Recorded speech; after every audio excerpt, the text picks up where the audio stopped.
Hello student, very good evening. I hope you are fine. Welcome to expert classes by Manju ma'am. Student, मैं आप लोगों के लिए को करिकुलर का कोर्स लाई हूँ जो कि all graduation BA, BSc, BCom, BBA के 4th सेमेस्टर में फिजिकल एजुकेशन एंड योगा नामक पेपर से आप लोगों को ऑब्जेक्टिव टाइप के क्वेश्चन स्टूडेंट पूछे जाएंगे। अभी आप लोगों का प्रेजेंट टाइम में मैं एमसीक्यू सीरीज स्टार्ट की हूँ स्टूडेंट, जो कि एग्ज़ाम ओरिएंटेड क्वेश्चन का कलेक्शन है। तो आइए स्टूडेंट, हम लोग बिना समय गंवाए स्टार्ट करते हैं क्वेश्चन नंबर 31 स्टूडेंट इसके एमसीक्यू सीरीज के फर्स्ट पार्ट में आप लोगों का 30 क्वेश्चन कंप्लीट हो गया था। तो आज आपका एमसीक्यू सेट का सेकंड पार्ट है, रिवीजन का ही है स्टूडेंट। तो देखिए, आपका 31 क्वेश्चन है स्टूडेंट।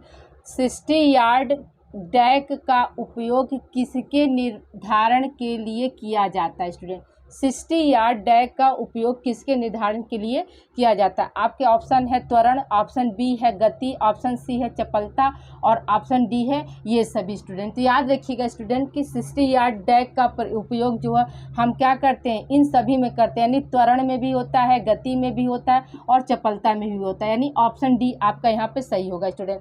अगला क्वेश्चन स्टूडेंट की गति सहन क्षमता किस प्रकार की गति है? ठीक है, गति सहन क्षमता जो है किस प्रकार की गति है? ऑप्शन ए है एरोबिक, ऑप्शन बी है एनारोबिक, ऑप्शन सी है ए तथा बी दोनों और ऑप्शन डी है स्टूडेंट इनमें से कोई नहीं। तो स्टूडेंट याद रखिएगा कि जो गति सहन क्षमता है तो वो किस तरह का गति होता है? तो याद रखिएगा वो एरोबिक और एनारोबिक दोनों होता है, यानी ऑप्शन सी आपका यहाँ पे सही हो जाएगा स्टूडेंट। अगला क्वेश्चन स्टूडेंट, सिंह तथा रीछ परीक्षण में क्या मापा जाता है? आपका ऑप्शन ए है गति, ऑप्शन बी है लचक, ऑप्शन सी है सहनशीलता और ऑप्शन डी है इनमें से कोई नहीं स्टूडेंट। ठीक है, इनमें से कोई नहीं। तो स्टूडेंट याद रखिएगा कि जो सिंह तथा रीछ परीक्षण जो होता है वह किसके नापने में हम यूज करते हैं? तो याद रखिएगा कि सहन क्षमता आपका हो जाएगा आंसर यहाँ पे सिंह तथा रीछ परीक्षण में क्या मापा जाता है स्टूडेंट? तो लचक नापा जाता है, यानी जिसको हम इंग्लिश में क्या बोलते हैं, फ्लेक्सिबिलिटी बोलते हैं स्टूडेंट। ठीक है, अगला क्वेश्चन स्टूडेंट, 20 सीट रीच परीक्षण का प्रयोग शरीर के किस भाग के लचीलेपन को मापता है स्टूडेंट? ठीक है, 20 सीट रीच परीक्षण का प्रयोग जो है शरीर के किस भाग के लचीलेपन को नापता है स्टूडेंट? तो देखिए, आपका ऑप्शन है पीठ के ऊपरी भाग को, बी ऑप्शन है पीठ के निचले भाग को, सी ऑप्शन है ए तथा बी दोनों है, डी ऑप्शन है इनमें से कोई नहीं स्टूडेंट। तो देखिए, 20 सीट रीच परीक्षण जो होता है स्टूडेंट वह पीठ के निचले भाग को नापने का कार्य करता है। कहाँ के भाग को स्टूडेंट? तो पीठ के निचले भाग के लचीलेपन को क्या करता है, मापता है स्टूडेंट। फिर अगला क्वेश्चन स्टूडेंट, स्वतंत्रता से पूर्व शारीरिक शिक्षा दी जाती थी। आपका ऑप्शन ए है विद्यालयों में, ऑप्शन बी है परिवार में, ऑप्शन सी है अखाड़ों में, ऑप्शन डी है ये सभी। तो स्टूडेंट स्वतंत्रता से पहले क्या था, शारीरिक शिक्षा तो को विद्यालयों में संभव नहीं था, परिवार में भी नहीं दिया जाता था। कहाँ पर दिया जाता था स्टूडेंट? अखाड़ों में, यानी ऑप्शन सी आपका सही है। स्वतंत्रता से पहले शारीरिक शिक्षा कहाँ पर दी जाती थी? तो अखाड़ों में दी जाती थी। उसका मतलब कोई विद्यालय में इसका कोई स्कोप नहीं था स्टूडेंट, को लागू नहीं हुआ था। ये शारीरिक शिक्षा को उस समय क्या किया गया था, लागू नहीं किया गया था अनिवार्य विषय के रूप में। तो प्रश्न ही नहीं उठता है कि मतलब विद्यालय में दिया जाएगा। परिवार में हर कोई क्या है, प्रशिक्षित नहीं हो सकता है स्टूडेंट की जो फिजिकल एजुकेशन को दे सके, इसलिए कहाँ दिया जाता था आपका फिजिकल एजुकेशन? कहाँ दिया जाता था? अखाड़ों में दिया जाता था। अगला क्वेश्चन स्टूडेंट, भारत के प्राचीन इतिहास के किस काल को शारीरिक शिक्षा का स्वर्ण युग कहते हैं? आपका ऑप्शन ए है गुप्त काल, ऑप्शन बी है महाकाव्य काल, ऑप्शन सी है सिंधु घाटी सभ्यता काल और ऑप्शन डी है नवपाषाण काल स्टूडेंट। तो याद रखिएगा स्टूडेंट कि भारत के प्राचीन इतिहास के किस काल को शारीरिक शिक्षा का स्वर्ण युग कहते हैं? तो महाकाव्य काल को। ठीक है स्टूडेंट, महाकाव्य काल को ही क्या कहा जाता है? भारत के प्राचीन इतिहास में शिक्षा का स्वर्ण युग कहते हैं। क्यों कहते हैं स्टूडेंट? क्योंकि इसी समय क्या था, रामायण महाभारत ये सभी ये इन सभी रचनाओं को लिखा गया था, या यूं कह सकते हैं कि ये सभी ग्रंथ जो है लिखे गए थे। तो उसमें क्या था, उसमें शारीरिक शिक्षा को दिखाया गया था। ठीक है स्टूडेंट, अगला क्वेश्चन है आपका, कौन सा मुगल साम्राज्य कुश्ती का शौकीन था? स्टूडेंट, ठीक है। यानी कौन सा मुगल साम्राज्य जो था जिसे क्या पसंद था, कुश्ती जो बहुत ज़्यादा पसंद था। तो स्टूडेंट याद रखिए, अकबर सम्राट ऐसे थे या अकबर मुगल सम्राट थे जिनको क्या पसंद था, कुश्ती बहुत ज़्यादा पसंद था। अगला क्वेश्चन है स्टूडेंट की राजकुमारी अमृत कौर कोचिंग स्कीम कब तैयार की गई, यानी यहाँ पूछ रहे स्टूडेंट की किस वर्ष में तैयार की गई थी, तो 1953 ईस्वी में तैयार की गई थी स्टूडेंट। अगला क्वेश्चन है आपका ताराचंद कमेटी का गठन कब किया गया था स्टूडेंट, तो याद रखिएगा कि ये 1948 में किया गया था। ये कुछ क्वेश्चन हमने वन लाइनर फॉर्म में ले लिया स्टूडेंट, क्योंकि ईयर में क्या होता है, चेंजिंग नहीं होता है, तो आप एग्जैक्ट ईयर रट लेंगे तो आपका ये क्वेश्चन कभी गलत नहीं हो सकता है, ठीक है। अगला क्वेश्चन है आपका केंद्र सरकार द्वारा अखिल भारतीय खेल समिति का गठन कब हुआ था, ठीक है, तो 1954 ईस्वी में किया गया था स्टूडेंट।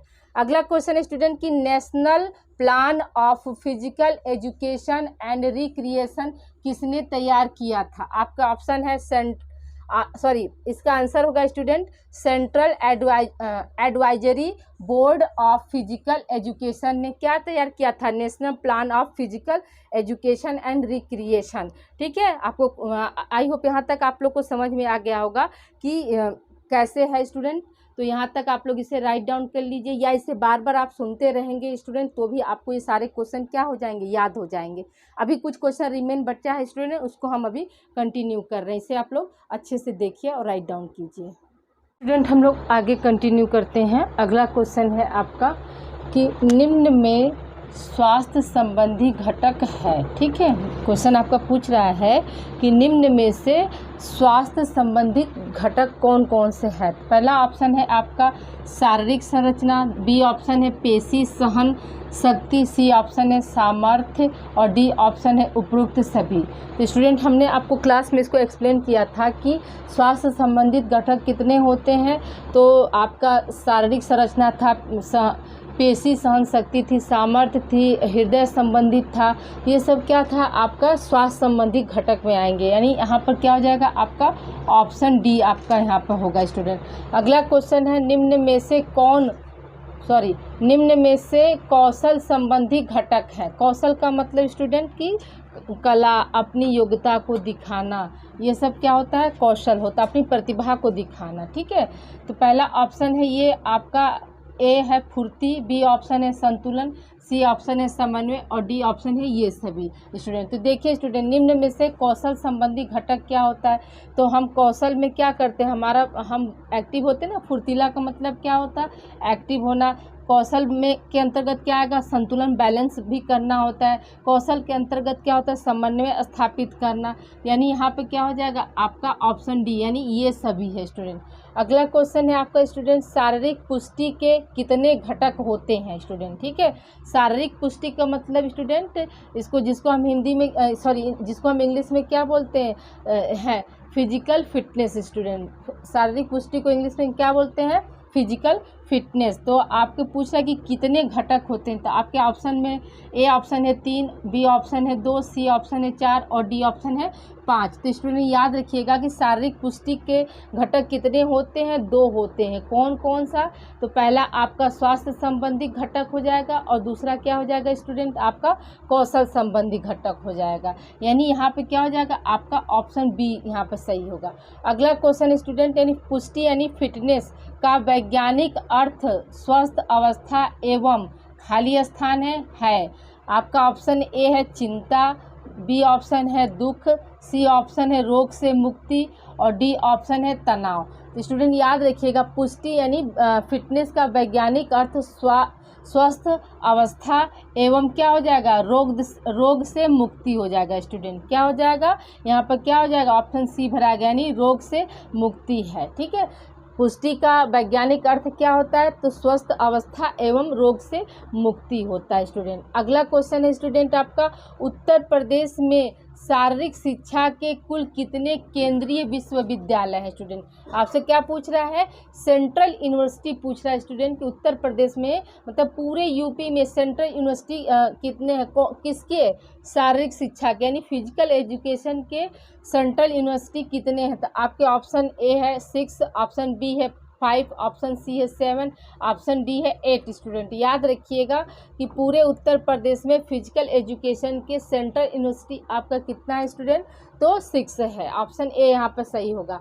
अगला क्वेश्चन स्टूडेंट कि भारत का सबसे पुराना खेल कौन सा है स्टूडेंट। तो याद रखिएगा स्टूडेंट, भारत का सबसे पुराना खेल कौन सा है, तो शतरंज है। ठीक है, भारत का सबसे पुराना खेल कौन सा है स्टूडेंट, तो शतरंज है। शतरंज को हम क्या कहते हैं, भारत का सबसे पुराना खेल कहते हैं। शतरंज को शुरू में क्या कहा जाता था स्टूडेंट, याद रखिएगा कि शतरंज को शुरू में हम क्या कहते थे, तो अष्टपद बोलते थे। क्या बोलते थे स्टूडेंट, इसका पुराना नाम क्या है, शतरंज का पुराना नाम आपका क्या है, अष्टपद है। और तो शतरंज नाम किसने दिया स्टूडेंट, तो याद रखिएगा कि शतरंज नाम जो है फारसियों ने दिया था। किसने दिया था स्टूडेंट, फारसियों ने दिया था। किसने दिया था, फारसियों ने दिया था शतरंज नाम।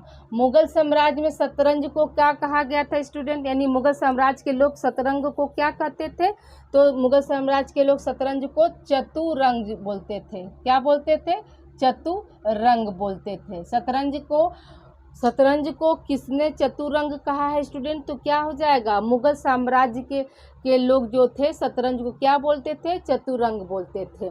अगला क्वेश्चन है स्टूडेंट कि भारत में राष्ट्रीय खेल की शुरुआत कब की गई थी। ठीक है, यानी नेशनल प्ले की शुरुआत कब की गई थी स्टूडेंट, याद रखिएगा कि 1940 ईस्वी में की गई थी। कब की गई थी स्टूडेंट, 1940 ईस्वी में की गई थी। कब किस दिन को किया गया था स्टूडेंट, याद रखिएगा कि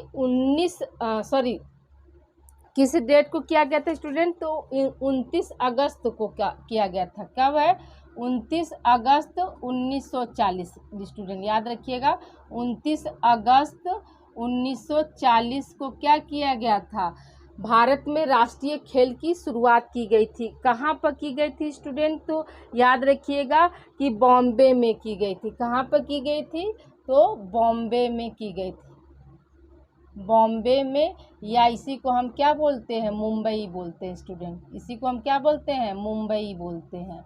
बॉम्बे को क्या बोलते हैं, मुंबई बोलते हैं। यानी भारत में राष्ट्रीय खेल की शुरुआत कब हुई थी, तो 29 अगस्त 1940 ईस्वी को बॉम्बे या मुंबई में किया गया था स्टूडेंट। ठीक है, अगला क्वेश्चन स्टूडेंट आपका YMCA का फुल फॉर्म क्या है। तो याद रखिएगा स्टूडेंट, YMCA का फुल फॉर्म, वाई से मतलब क्या होगा, यंग, एम से हो गया मेंस, सी से हो गया क्रिश्चियन, और ए से हो गया एसोसिएशन। ठीक है, YMCA का फुल फॉर्म क्या होता है, यंग मेंस क्रिश्चियन एसोसिएशन। ये क्या है स्टूडेंट, यह एक आपकी संस्था है जो कि फिजिकल एजुकेशन के लिए खोला गया था, या खेल को प्रोत्साहित करने के लिए खोला गया था स्टूडेंट। ठीक है, ये कब, मतलब इस संस्था की स्थापना कब हुई थी स्टूडेंट, याद रखिएगा कि 6 जून 1844 ईस्वी को जॉर्ज विलियम्स ने YMCA की स्थापना कहाँ की थी, इंग्लैंड में की थी स्टूडेंट।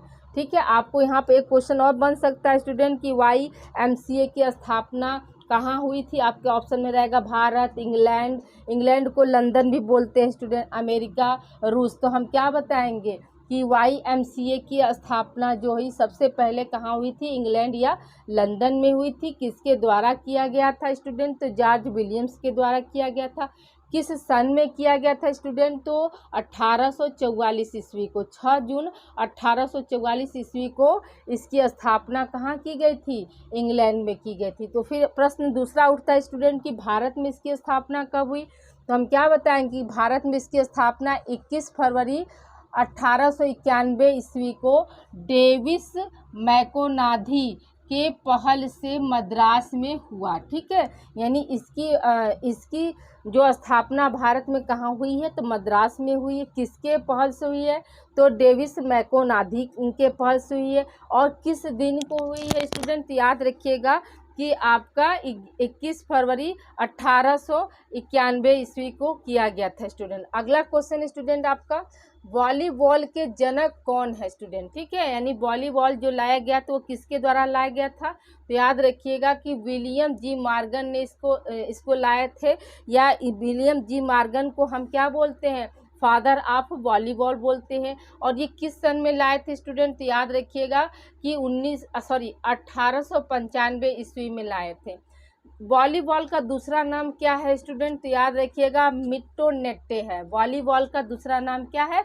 मिट्टोनेट्टे है। वॉलीबॉल कहाँ का राष्ट्रीय खेल है स्टूडेंट? याद रखिएगा कि नेपाल का राष्ट्रीय खेल है। वॉलीबॉल कहाँ का राष्ट्रीय खेल है?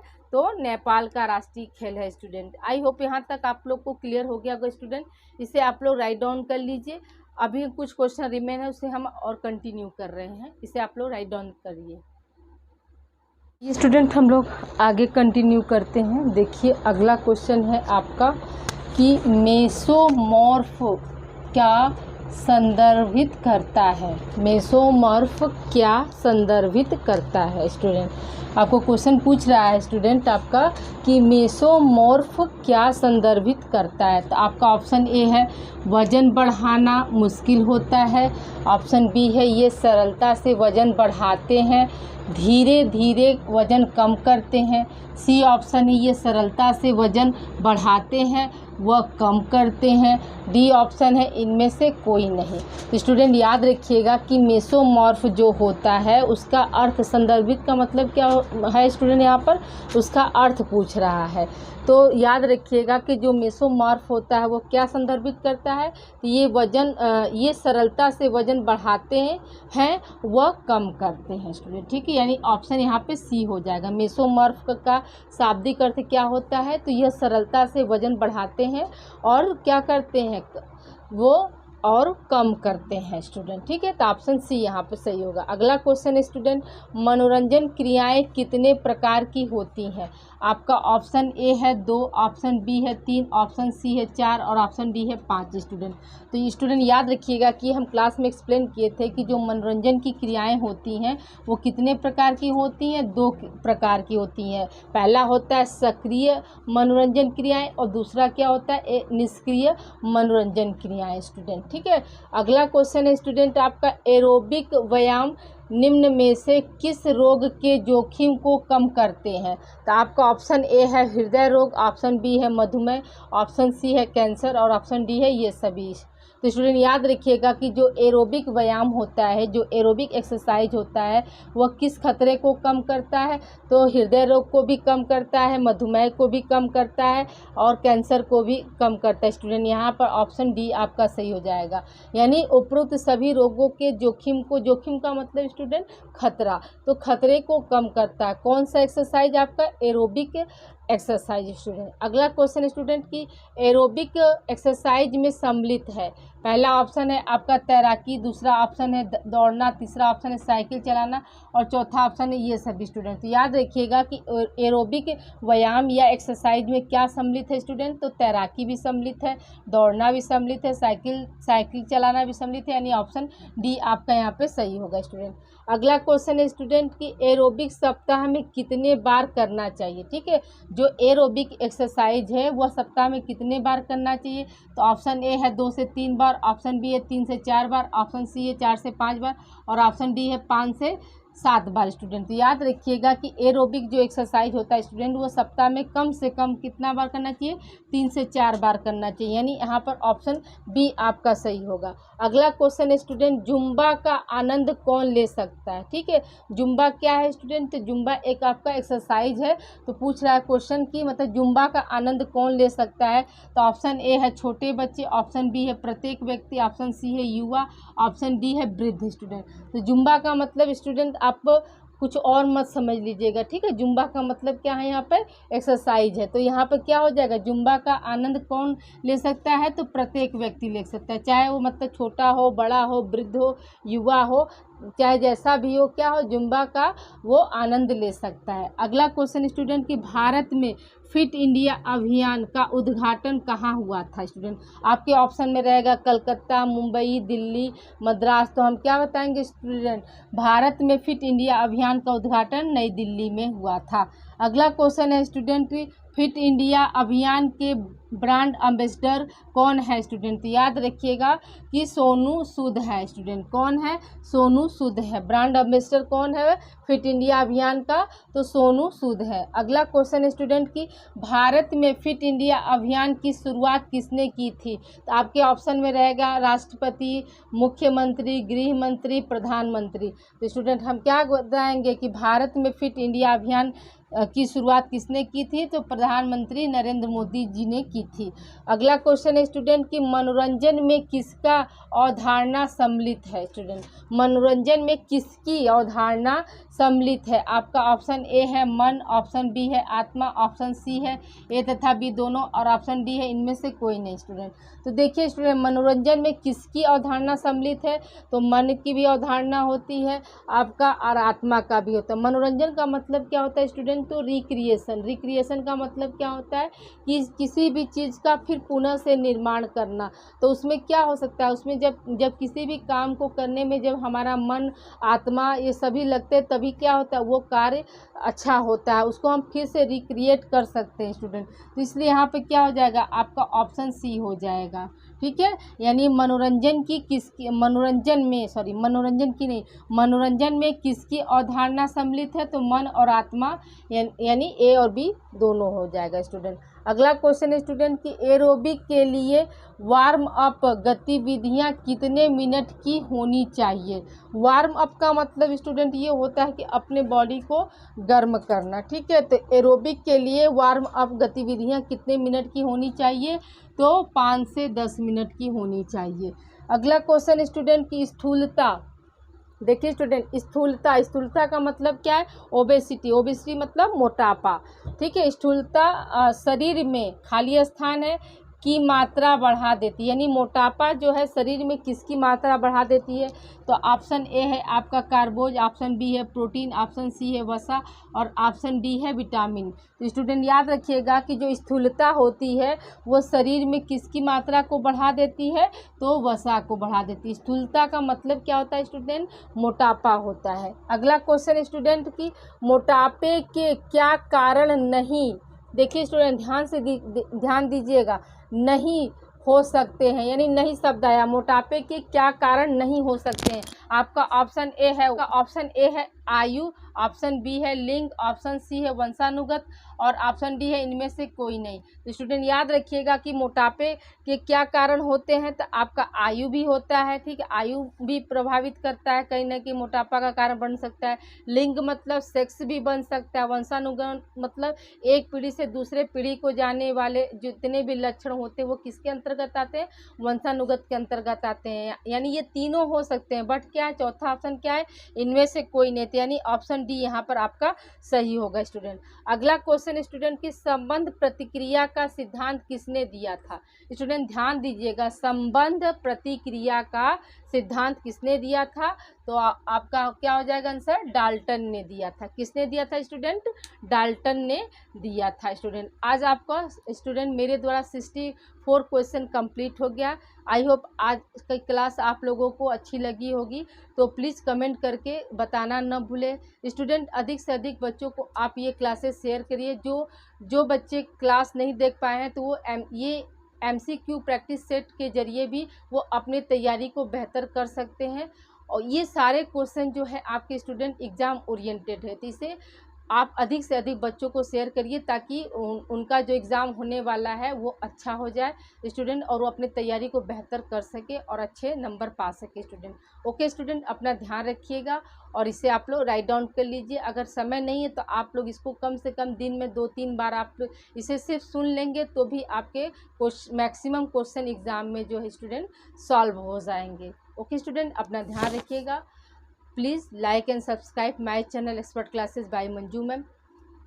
Thank you for watching student.